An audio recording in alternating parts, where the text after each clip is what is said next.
COVID-19 lockdown extension, President Buhari signs Regulation Number 2 of 2020.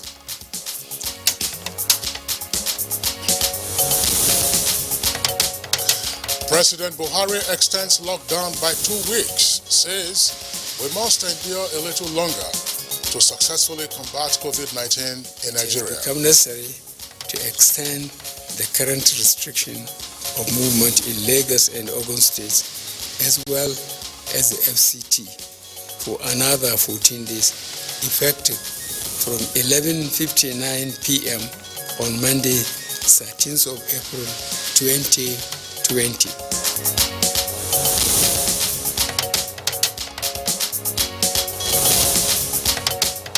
Unprecedented move to stabilize global oil markets. OPEC and its allies agree on a supply adjustment.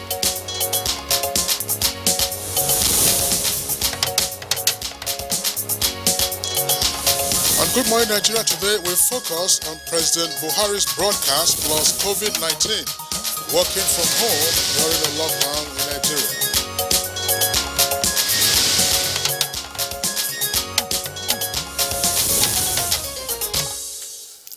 "15 days on into the lockdown, President Muhammadu Buhari has directed a 2-week extension of the stay-at-home measure to further contain COVID-19. According to the president, the essence of the lockdown of Abuja, Lagos, and Ogun states in the first instance was to use the 2-week containment period to identify, trace, and isolate all individuals that have been in contact with confirmed cases, ensure the treatment of the confirmed cases while restricting further spread to other states. Now, this obviously is still the focus from the second broadcast just last night. Now, seeing the rising figures since the first index case in February in Nigeria, and indeed information of figures and situations across the globe, certainly no leader would want to stay and watch events as they are presently. You're right, Juma. Now, as 2 weeks ago, and that's the commencement of the lockdown in many parts of Nigeria, but more particularly Federal Capital Territory, Lagos, and Ogun states, there were 111 cases of COVID-19. As of today, the NCDC has confirmed that Nigeria now has 343 cases. Quite alarming there. So for the president, it is expedient for the positions being canvassed to stay on top of the situation and achieve results based on concerns from the health experts. So how are the various concerns adding up and being worked out will also form part of our discussion this morning as we analyze the president broadcast against the backdrop of the corona pandemic and the stay-at-home directive. And COVID-19 is certainly bringing on new dimensions and perspectives to work and job satisfaction and productivity for most people this period. No thanks to the lockdown outlook. Yes, indeed. Juma, I know you are referring to the work from home records occasioned by the lockdown across the globe over the coronavirus pandemic. Now, remote work connection has been, as it were, the tech industry's most significant response to the global pandemic. And in Nigeria, people are responding to the pandemic in different ways, and remote work or connection is one of the ways they are working around the problem. Isn't this work from home the new normal for so many countries and workforce already, Kingsley? That's right. Now, e-businesses, e-commerce, education online, e-governance are certainly not new for several individuals and industries, but achieving the right capacity and cooperation as well as measuring productivity are certainly relevant at this time. Certainly, another area to consider will be of basic infrastructure to achieving all you mentioned, Kingsley, from power and technology connectivity. You're right. That would be our outlook for the conversation segment of the program today as we analyze the president broadcast, which was repeated just a couple of minutes ago. Plus, of course, working from home and just how much productivity can be achieved in an environment such as ours. It's on that note, I'd like to welcome you to this edition of Good Morning Nigeria on the network service of the Nigerian Television Authority. We're live here from our Abuja headquarters studios, and my name is Kingsley Osadolo. And I am Juma Yusuf. Many thanks for joining us on the program. We're reaching you from the nation's capital, Abuja. Apart from the main discourse, we will bring you our complimentary segments, which include newspaper review, business, and others. Let's now join Joseph Johnson for the morning news highlight. Good morning, Joseph. Morning, Jumai, and thanks for joining us. In response to the COVID-19, President Buhari has issued the COVID-19 Regulations 2020 on 30th March 2020, by which he declares COVID-19 a dangerous infectious disease. President Buhari, in exercise of the powers conferred on by Sections 3 and 4 of the Quarantine Act and all other powers enabling in that behalf, makes the following regulations. Extension of restriction and cessation of movement in Lagos, FCT and Ogun State. These regulations are made further to the COVID-19 Regulations 2020, and accordingly, all the responsibilities of government officials, citizens and residents contained in the COVID-19 Regulations 2020 remain extant. Exemptions in the COVID-19 Regulations 2020 extant. All the exemptions under the COVID-19 Regulations 2020 remain as exemptions under these regulations.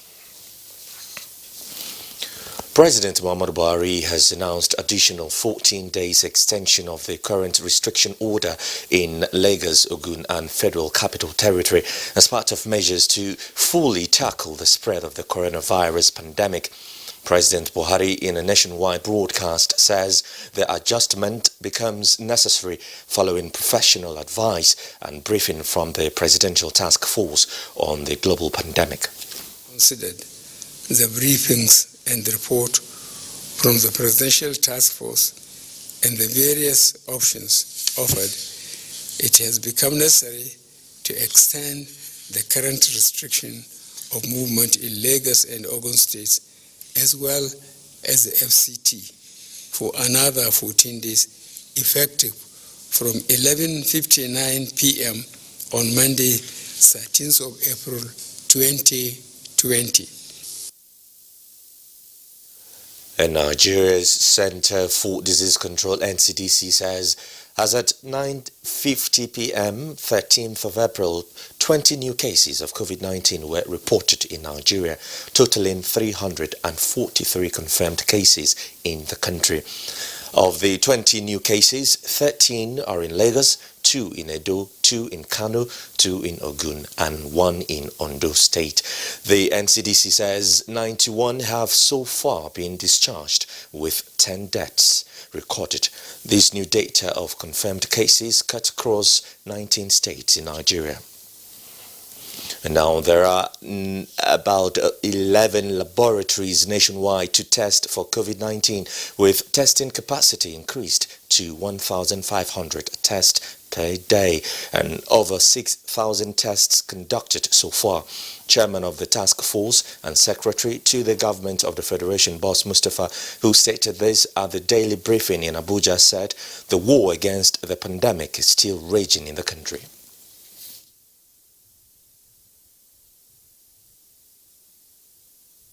Raging, and all hands shall remain on deck until victory is assured. Those that have immunosuppression, such as cancers, and those with chronic respiratory disease. It is important that this group keep away from persons who may have coronavirus.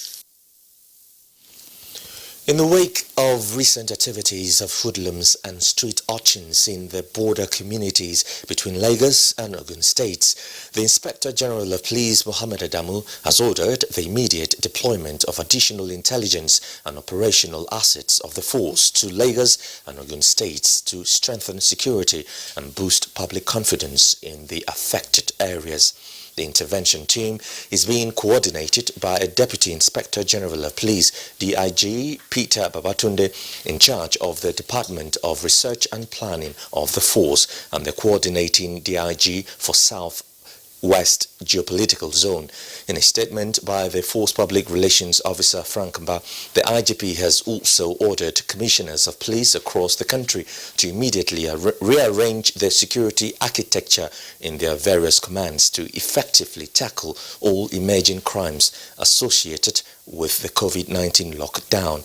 They are also to intensify patrols around residential areas, markets, shopping malls, and all critical national infrastructures in their jurisdictions. A total of 191 suspects have been arrested in Lagos and Ogun states in connection with the incidents.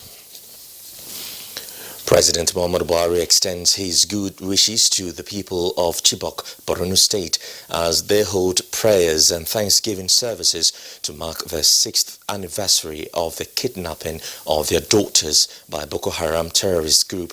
President Buhari regrets that the current COVID-19 with restrictions on movement makes it impossible for any government delegation to be with them during the event.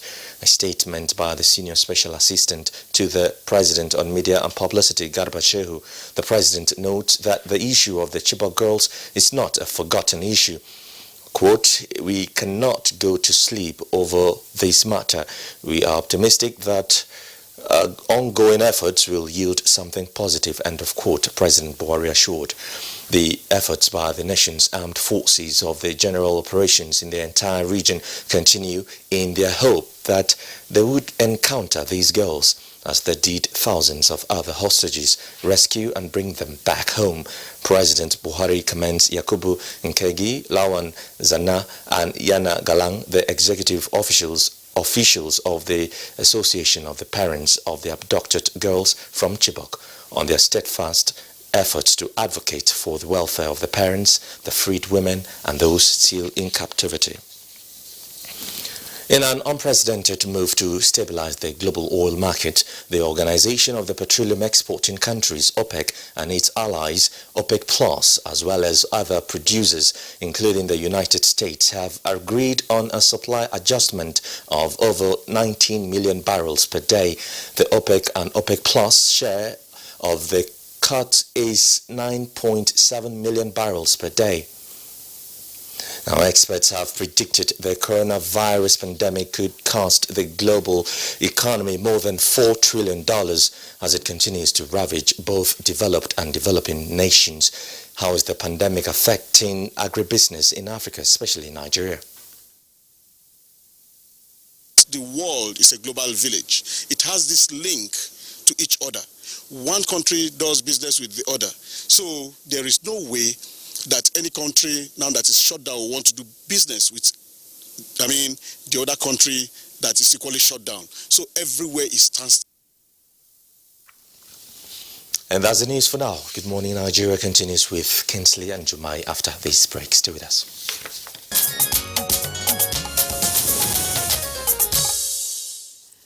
Thanks for staying. Agriculture beyond food, crops and subsistence into animal husbandry, medicinal plants, poultry and forage, experts say can improve national revenue base. Details with Kolo Mohammed on Business News. The globe's efforts to fly into the future sustainably has attained fresh drives. Nations must put in place a number of imperatives in order to not fly blind into the future. Infrastructure, social investment, and paycheck protection all can be financed with sufficient cash at government's disposal. This calls for expansion of revenue base. A development professional says, away from taxes and oil, Nigeria should look at agriculture beyond food crops and subsistence. Talking about agriculture, I'd like to stretch it a little bit. It's not agriculture for farming, but it is agriculture for inputs. Okay, because agriculture is not only about food crops.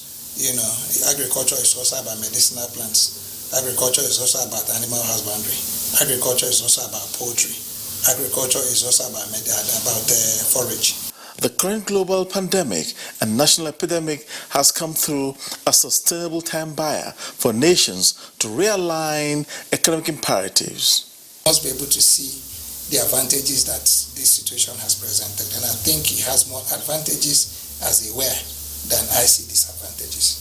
Okay, because we can be able to improve on our revenue.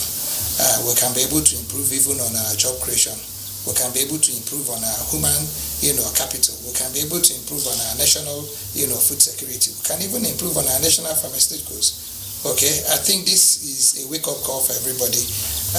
And again, not just a wake-up for us to be able to wake up and get confused, but a wake-up for us to be able to get up and then begin to now think it through. And finally, after the Easter break, activities on the floor of the Nigerian Stock Exchange opened today for the week. As always, NTA Business News will bring you closing figures subsequently. My name is Kolo Muhammad. Please do stay home, ensure healthy and thorough social distancing. Many thanks. Mohammed for the business package. Next is newspaper review.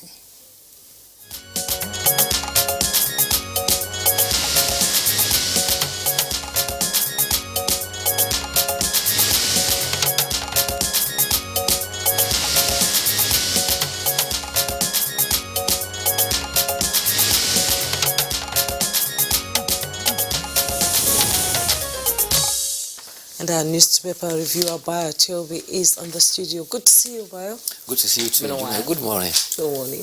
Good morning, Kensley. Good morning, Nigeria. Right, Bayo, good to see you. Thank you. Okay, let's begin our review this morning by taking a look at the Punch newspaper. Punch newspaper, above the nameplate, you have, of course, very busy front page. It says, above the nameplate, IMF excludes Nigeria from 25 nations granted debt relief. That's on page 22 in greater detail. IMF excludes Nigeria from 25 nations granted debt relief.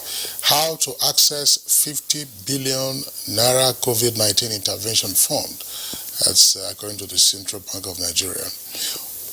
Will hand over palliatives to governors, says federal government. And Buhari extends lockdown as cases rise to 343. And so the earpiece, which is also a sidebar for the Punch near his nameplate, I think the Punch has now aligned its figures with those released by the CDC. It says confirmed cases 343, discharged 91, and deaths you have 10. And of course, you also have international figures there relating to COVID-19. Punch is still reporting 1.9, but I think the figures have actually now gone well above 2 million cases confirmed worldwide, and the number of deaths, according to Johns Hopkins, now 119,000 at least. Now, this story for Punch says COVID-19, 10 Nigerians awaiting evacuation from the UK test positive. 40 tested, and infected persons have no symptoms. That's according to the Nigerian High Commission. Now, 57,000 new cases imminent in Kaduna, says government. And then you can see the photographs on the front page there. Nigerian Air Force lifting oxygen cylinders to isolation centers and hospitals. Details you can find on page 27. Borno distributes relief materials to 11,000 residents. That's page 17. And 28 kidnappers and bandits and cultists arrested in Kogi. That's page 4. I'm ready to cure 5 COVID-19 patients free. That's according to a prof. He's at Ahmadu Bello University Teaching Hospital. Details on page 17. He addressed a press conference. Let me take a bit of the press conference. It's inside at page 17. And it says, according to the Punch newspaper, the name is Professor Ayodele Adeleye. He claimed that his cure had been subjected to scientific proof, adding that he was ready to treat 5 coronavirus positive patients free of charge to prove the efficacy of his treatment. Now, he's a former lecturer in microbiology and principal staff at Ahmadu Bello University Teaching Hospital in Zaria. He addressed the press on Monday, and he said that his 3-day coronavirus cure discovery was so certain and assured that if adopted, the current lockdown in the country and the world would be over because of his treatment. Now, according to him, if the government brings in 5 people with COVID-19, I will treat them for free right in front of your cameras.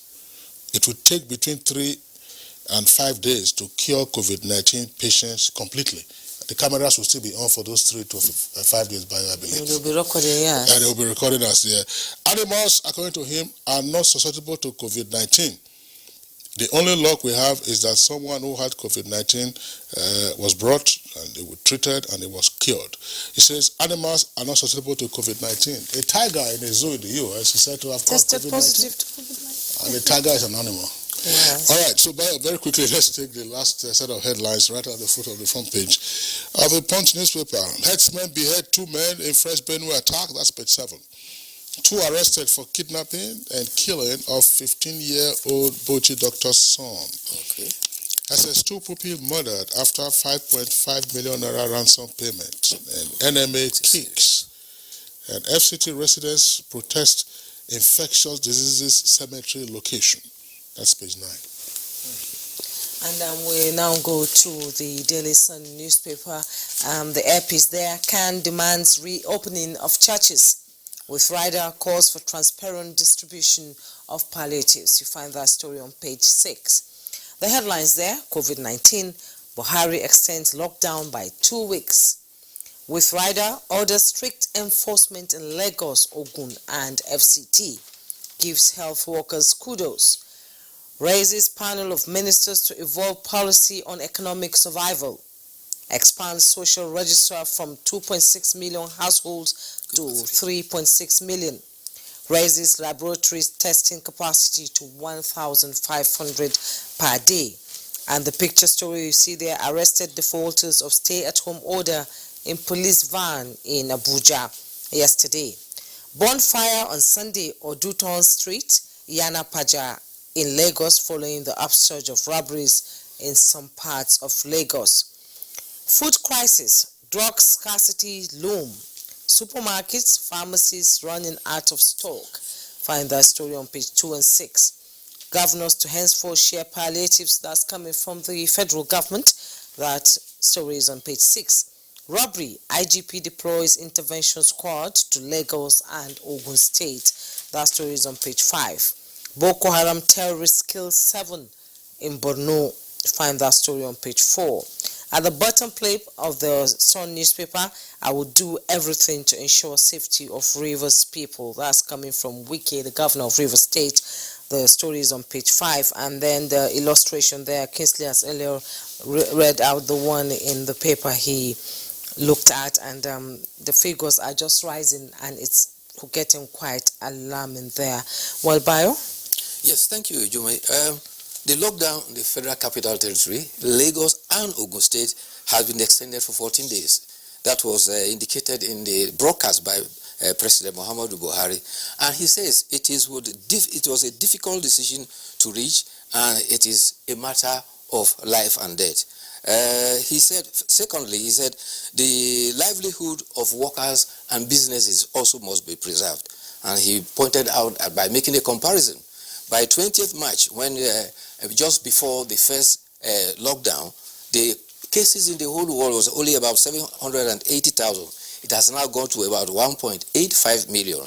And in Nigeria, we had about 131,000 in 12 states with 2 deaths. Today, we are having a situation of about 323 cases in 20 states and unfortunately 10 fatalities.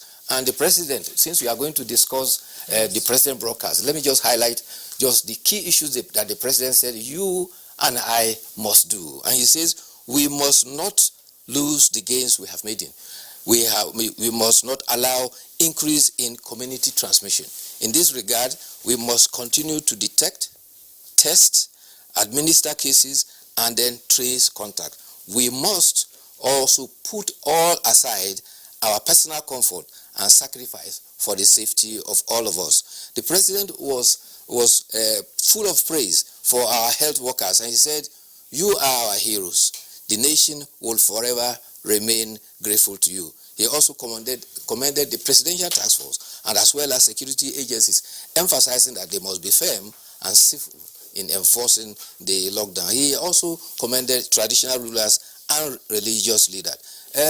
He also expressed concern about the poor, particularly the daily wage workers, and he indicated that palliative, which were initially meant to 2.3 million has now been increased to 3.3 million. He also instituted a 11 ministerial committee to work with the Presidential Economic Advisory Team and others to ensure that there is a food production to sustain the economy. He says no one is coming to help us to defeat the virus. The defeat of the COVID-19 must be done by you and I ourselves, and we must and we will end the outbreak together. Looking at the atmosphere generally, the youths have several perspectives to this. There was a report that Juma read about some hoodlums in Lagos.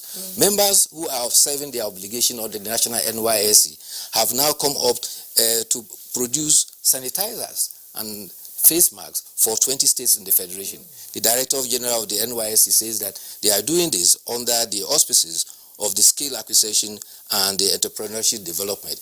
But the opposite to this is the situation whereby police arrested 130 suspected miscreants in the area in Lagos, bordering between Lagos and Ogun. And the Commissioner of Police, Hakeem Odumosu, has warned them that the police will not allow them to stray into the area. Meanwhile, among those arrested are 123 males, 7 females. They call themselves Awawa Boys and 1 Million Boys. They have been arrested and they are to be tried for their foray. In other stories, the indication that the Chadian army has reported that it has completed its offensive, particularly in the Lake Chad area. At the last operation, it says it killed about 1,000 hoodlums, particularly in the terrorist group among the Boko Haram.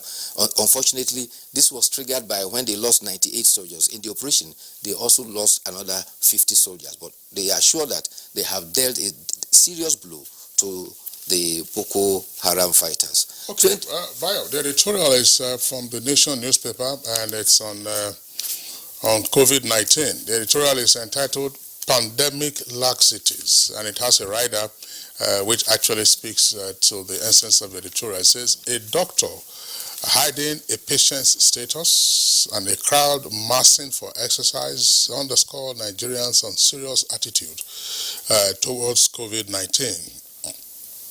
There's a quote there that says, dangerous delusion powered by blind fatalism explains why many Nigerians have defied all government's COVID-19 instructions. This is part of saying, look, adhere to the directives of government. Yes, the editorial is emphasizing on the laxities, and it is happened on the carelessness of a doctor who tried to cover up a COVID-19 victim, and also the myth that is pervading, and so much so that many Nigerians are living in denial. Some of such myths is that, well, it is a big man's disease. Others are saying it is not a disease for the black man. For your information, in New York, most of the victims are the blacks. 1 out of 2 yes. that died in New York. Yes, and this is because it is ravaging the poor in the community. So the black man does not have any immunity to this. And what the editorial is emphasizing, therefore, those who have seen this as an occasion to embark on exercise. He said there were people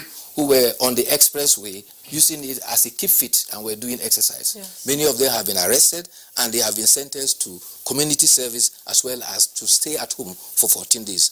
And the editorial is emphasizing that the media must be very careful not to sensationalize stories during this time, because all of us must cooperate to ensure that this is a critical issue and all hands must be on deck to defeat COVID-19. All right, Bayo Tebe, thank you very much. And just to, before we sign you off, just to underscore the seriousness of this issue and why we must obey the various directives by government and other health experts. Nigerians love parties. When you go to some big parties, they will tell you that, what they call cooling van, where they will bring the drinks from, cooling van to just be on standby and to be running. Now, in New York, the equivalent of our cooling vans, these are trailers. Some of those trailers, let's call them cooling vans, or what we call cooling vans here, they are being used as temporary mortuaries. for, victims of persons who have died from COVID-19, and well over 10,000 of them have died in the New York area. In the U.S., over 23,000 persons have now died. So that's just how serious it is. So instead of bringing out drinks from cooling vans, you'll probably be seeing dead bodies. As Nigerians should say, may God forbid. White side, may God forbid, yes. Thank you for being around. Thank you too. See you again tomorrow. All right, it's Good Morning Nigeria, live on the network service of the NTA. We'll take a short break now. When we return, we'll get ahead with our discussions. All right, we are watching Good Morning Nigeria, reaching you on the network service of the Nigerian Television Authority. Joining us in the studios now to discuss President Muhammadu Buhari's latest nationwide broadcasts on the COVID-19 crisis, I would like to welcome Dr. Abdulrahman Abu Hamisu, a regular guest on Good Morning Nigeria and public affairs analyst. Thank you very much for having me. All right, so shoot straight away. What's your assessment of the president's rationale? One, for extending the lockdown in the Federal Capital Territory, Ogun and Lagos states, while acknowledging that a number of other states have taken similar measures. For me, it shows that the president and his team are watching the situation carefully and closely. If you look at it from national average in terms of everyday occurrences of confirmed cases, you would agree with me that the cases are reducing. But the point that necessitated this very particular lockdown or extension has to do with the community transmission. Though fewer cases are being recorded, but again, these cases are spreading into other states. So previously, we were dealing with about 3 states, and before you know it, it started increasing. 1, 2, 3 cases, 4, 3, 2, 1 cases, So it is now extending beyond the 3 states. Now we are having to deal with 20 states by what the president said. So it is the point of community transmission now that is a thing of concern. But in terms of cases that have been recorded, you could say that, okay, it is dropping. For instance, we used to have like 20 cases before in a day. And we're envisaging that we'll be getting to 30 or 40, but that did not happen. We're still getting like 10, but the case is spreading within the country. So it means that the community transmission that we're afraid of is beginning to happen. So by the time you start having 1, 2 cases spreading into another state, what that is telling you is that gradually it is spreading. And you don't have control over the discipline the people will exhibit in following the laid down rules and regulation that is trying to flatten the curve, as it is being said. Most Nigerians were looking at maybe a window for people who are stuck in places which is not their home so that they can get home. But what do you make of the palliatives? Because apart from COVID-19, hunger is also a factor here. Yes. You see, in governance, there are decisions that are taken. They are not really palliative. They are taken in the interest of the public. There are difficult situations, but out of the difficulty you find yourself, you must take decisions that has less impact on the people. In the case of the COVID-19 virus, the problem is, as it is said, it is not that the virus is moving around. It is the host, the people that are carrying the virus, that are assisting the virus to spread around. That makes it very, very difficult. So even the lockdown is a difficult situation because man cannot feed until he goes out to search for what he or she can eat. Some are fortunate to have enough. Some are not fortunate to have enough. There are some that if they don't go out, they will not be able to feed. And that is where citizens' responsibility and empathy comes in, so that you don't feel comfortable if your neighbor or neighbors have not eaten. So the little you have, you can equally assist to sustain, because at the end of it all, what we are trying to prevent is massive death. Massive death is what is being prevented. So it is a difficult situation. And if it is not done that way, then the pandemic will continue to spread. And before you know it, the nation will be overwhelmed. And the people that make up the nation, that the nation is supposed to protect, will be the people that will die. So it's a serious, difficult situation. There is no easy way out. And that is why the president said everything lies with us as individuals, and that he wants us to be responsible so that we can assist one another to overcome the pandemic and we'll return to normal life again. All right, well, Dr. Abu Hamisu, one aspect that you just touched on, and that has been pretty common, in analysis by various persons with regard to the lockdown. Everybody keeps talking about hunger. Of course, referencing, the rate of poverty in parts of the country. Now, the president says that households that are captured in terms of the palliatives will now be ramped up by 1 million. We had 2.6 million households. Now we're going to have 3.6 million households.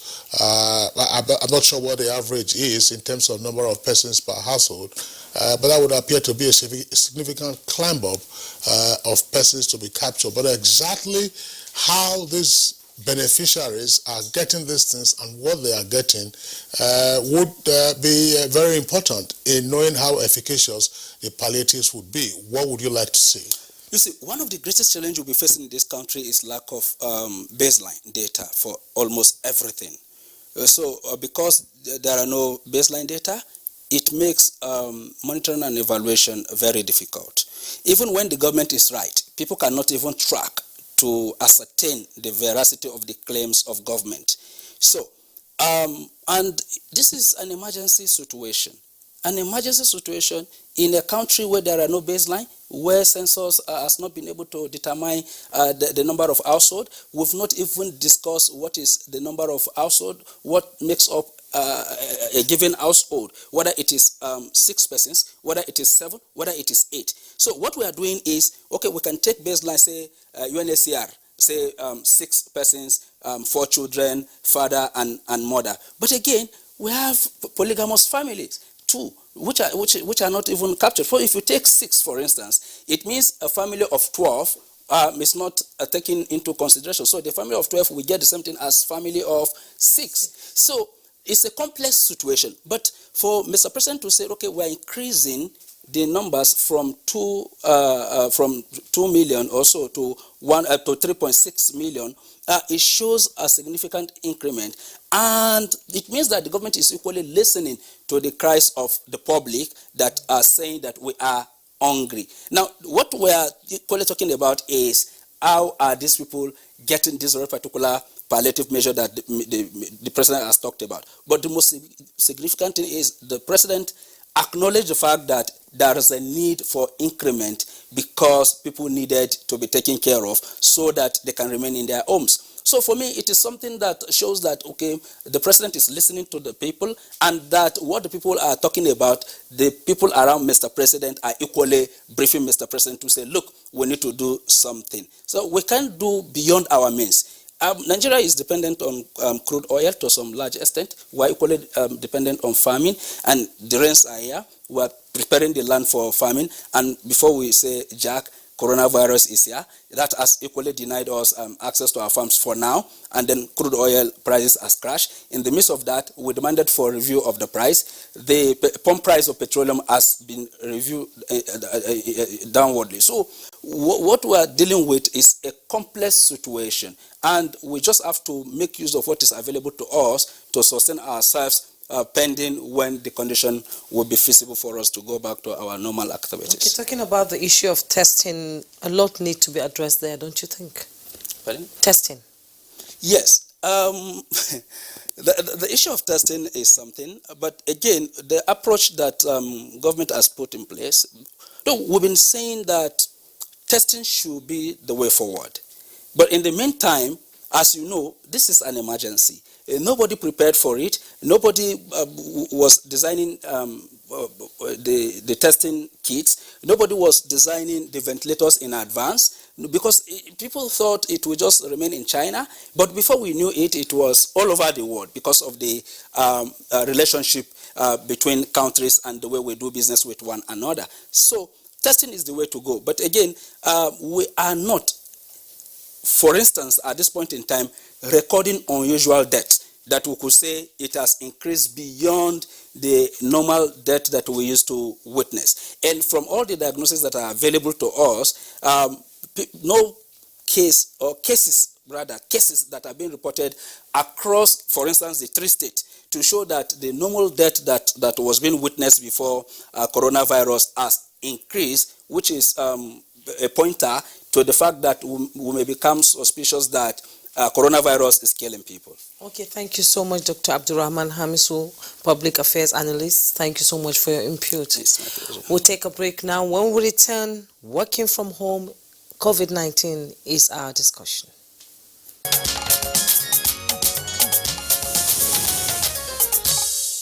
And as a prompt for our conversation, here's Kunle Ade with a background report.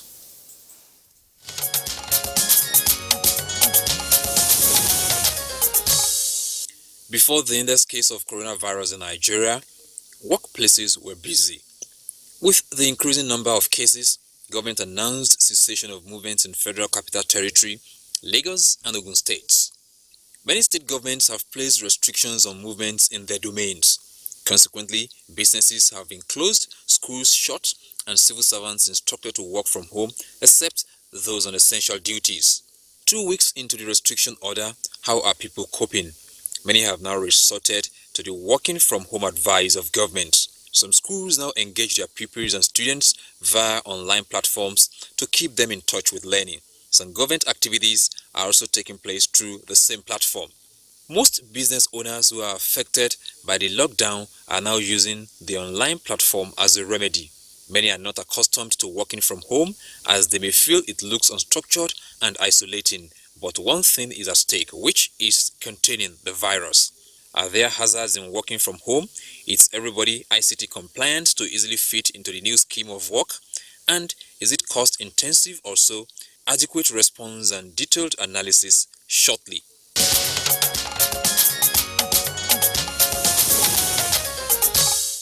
All right, joining us in the studios now to discuss this in further detail, would like to welcome Professor Mohammed Bello Abubakar. He's Managing Director of Galaxy Backbone. Galaxy Backbone, of course, provides IT services to government establishments. Prof, pleasure to have you with us on the program this morning. Thank you. Okay. Also here with us in the studios is Professor Abiodun Adeniyi of Department of Mass Communication at Bayes University here in Abuja. Professor Adeniyi, pleasure to have you with us on the program. My pleasure. Thanks for having me. Okay. And from our Kaduna Network Center, we've been joined by Comrade Issa Aremu.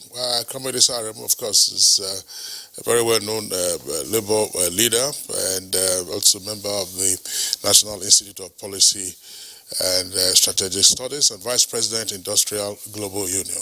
Comrade, pleasure to have you with us on the program this morning. It's a pleasure, Kesley and Jumai. Good morning, Nigerians. We also have joining the conversation Professor Olalekan Sakariao Bushra, Professor of Entrepreneurship and E-Commerce, Federal University of Technology, Mina. Thank you so much for joining us. Good morning, Nigerians, and good morning, everybody over there. All right, gentlemen, pleasure to have you with us on this program. Let's begin. I mean, you listen to the background report, and we have seen what has played out in a little over 2 weeks now, particularly since the Lagos State government took the lead in directing officers on grade levels 1 to 12 to stay at home and then work from home. The Federal Civil Service, Federal Public Service, and a number of other states have also taken a cue from that. And with the lockdown in many parts of the country, the private sector has also joined in this. Professor Mohammed Bello Abubakar, who is Galaxy Backbone, ICT providers, is this a feasible thing? And what kind of traffic are you seeing play out on your networks on account of persons having to work from home? Thank you very much for this very important question, actually. What I would say is, as you know, Galaxy Backbone, as I've already said, is supposed to operate an IP-based network that is supposed to provide connectivities to mainly MDAs and also some applications to the MDAs. And so the onus is on the Galaxy Backbone to make possible in this particular current situation the continuity of the activities of government remotely, because this is what now COVID-19 has brought in. So when this started to somehow, this issue started to somehow unfold, basically on the 23rd of March 2020, our dynamic Honorable Minister, after he has somehow envisaged what maybe perhaps will be the possibilities or what are going to come up, and also when he started to have a feeling that maybe possibly the Federal Executive Council may not be able to sit, so he immediately somehow gave us a marching order on the 23rd. And then on the 24th, what we did was to form what we call the COVID-19 task team. So this task team was given terms of reference, about 3 major terms of references. One of them is to come up with a business continuity plan. That is for the Galaxy backbone itself. There has to be a business continuity plan. At least Galaxy has to work for it to be able to provide also a platform for other MDAs and other kind of whatever to work. So that was one of them. And the other one is the communication continuity plan. It is how we can continue to communicate with our customers, communicate with our stakeholders, that is the government, seamlessly, so that we will continue to move. And then the third component is for the government business continuity plan. That is how now government will continue to continue to work, despite the fact that there is no physical contact. Okay, that is how government can continue to work remotely. So all this we started to work on. Basically, as I said, on 24th, that is before even the declaration of Mr. President on the 30th. Okay, that Ogun, Lagos, and then Abuja here has to go into lockdown. So we started working then, and we were able to make it possible. Okay, deployed a lot of ICT kind of materials that will make it possible for particularly the government officials to communicate within themselves. We have deployed to SGF's office, we have deployed to the Vice President's office, we have deployed to various ministries, including the Minister of Health. In fact, we even foresee the fact that maybe there is possibility that they may not be able to have, maybe as this whole thing start to somehow unfold in future, it's possible that maybe perhaps they may not be able to even go to their own offices. So we also envisaged that, and we started to deploy to the homes, okay, of these very key BIPs that will make it possible for business continuity to go on. So we have been providing this kind of services to make business continue. Okay, thank you very much. These are really trying times, and you've sort of reeled out, the plans you have, and working from home used to be maybe a perk for some people, but it's now a policy. So what are the challenges that could possibly come out of this policy now? Well, you see, the facts that we are supposed to face generally, you see, we are in the 4th industrial revolution. COVID, more or less, has just brought in about the speed up of the issue of trying to work remotely. But ultimately, that is the direction we are supposed to be moving toward. So, individuals generally has to know that this is the direction we are working toward. The direction of working remotely definitely will become the norm as the 4th industrial revolution unfolds, and this is the reality. So I think, as it is, definitely, since it is a new thing that is coming in, there will be some challenges, okay, here and there as to how to at least work it out, because it's outside the norm. But basically, I think people are generally adapting to it. I think that is what I can say. That is especially people at the elite level. Okay, they have started to adapt to that, And ultimately, we are also optimistic that gradually also the other part of the population will also come in. All right, thank you very much, Professor Abubakar. Well, let's go very quickly to our other connections. In Kaduna, where we introduced Comrade Issa Aremu. Comrade Issa Aremu, I mean, on the basis of COVID-19, from what we are seeing elsewhere around the world and also in Nigeria, can we say that at least in the formal sector, probably these are the early stages of the change of the nature of certain kinds of work? And if so, what do you foresee going forward? And in terms of even the efficacy of these preliminary stages of the changing nature of work?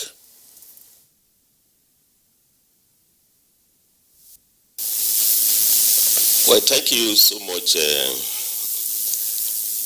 Kingsley. I also went through the speech of the president yesterday, President Muhammad Buhari, and of course after listening to your review too.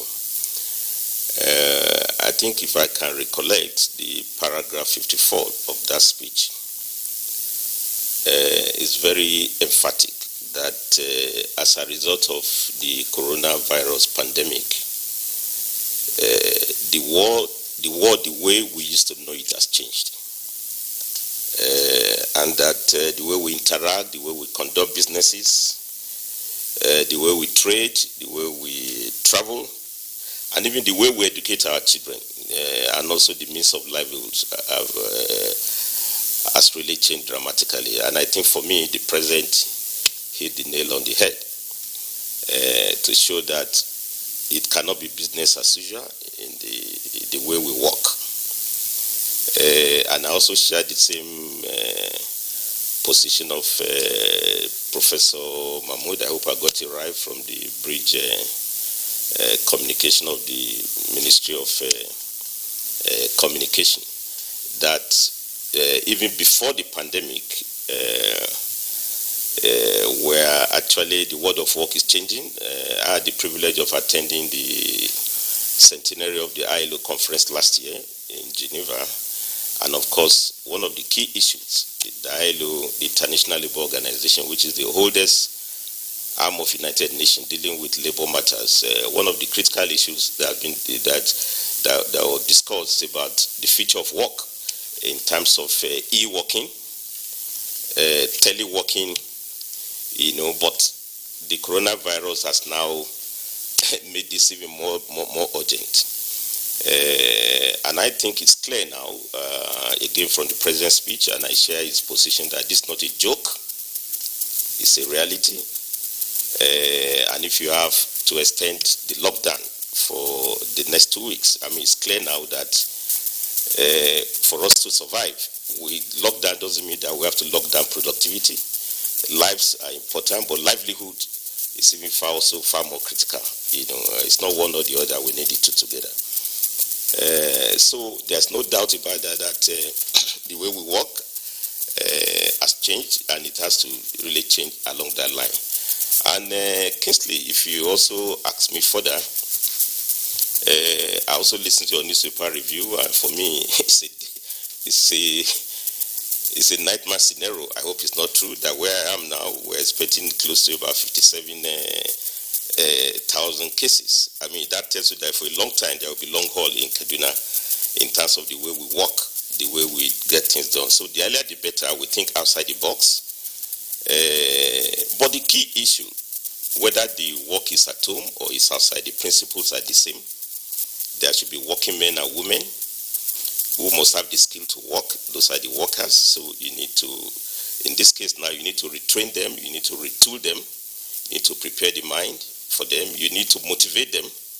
And I think the first motivation for me is what I want to call psychic income. First, you need to appreciate them. And I'm happy the president in his speech singled out the frontline workers, essential workers, for appreciation, for commendation. Also, the Minister of Labour also issued a Minister in Gigi, and it's quite commendable to salute Nigerian workers who are on the line, including media workers who are working now. So first, you need to motivate them, and I think that's the best global practices. I saw Boris Johnson coming out of intensive care. The first thing is to single out the NHS workers for commendation for the good job there. So we must appreciate the workers. And to do so, you must do so immediately. You remember there's the doctor, I can't remember his name, Allison, the first doctor who helped us to discover the Italian case that came in. I think this is the time to single out those kind of people for recognition, possibly an award. And that also goes back to Dr. Adadevo, very well, who saved us during the Ebola. So you must motivate workers. But if beyond the psychic income, you must also find a way to pay the working people who have to work at home, because it's a different scenario. How do you combine personal hygiene with work hygiene in this environment? Because the principle is the same. You need to wash your hands, you need to use sanitizers, and when you now turn your home to a working place, it's a different ball game entirely. And when we talk of home,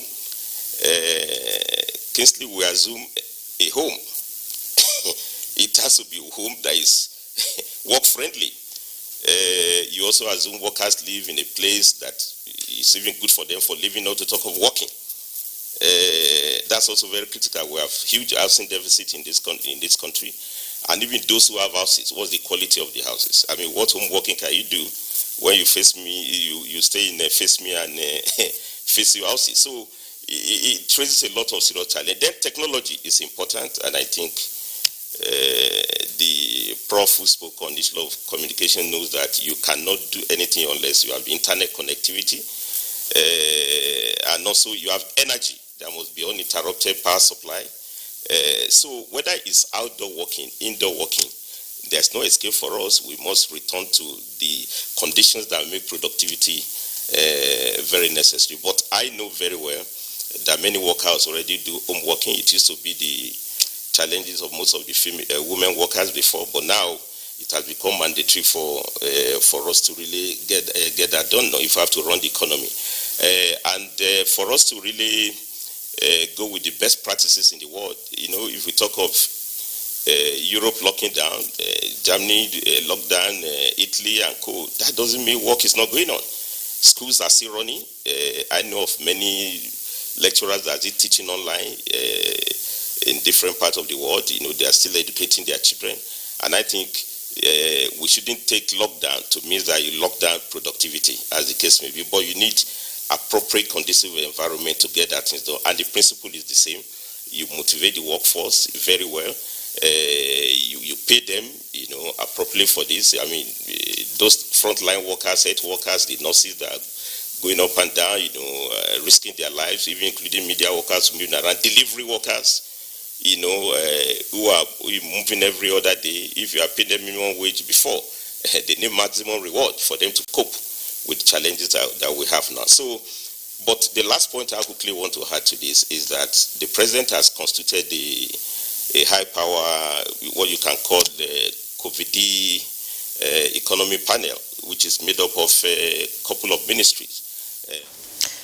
Okay, thank you so much, Comrade Issa Aremu. We'll come back to you in the course of the program. I would like to join up with Professor Lalekon from the Federal University of Technology, Minna.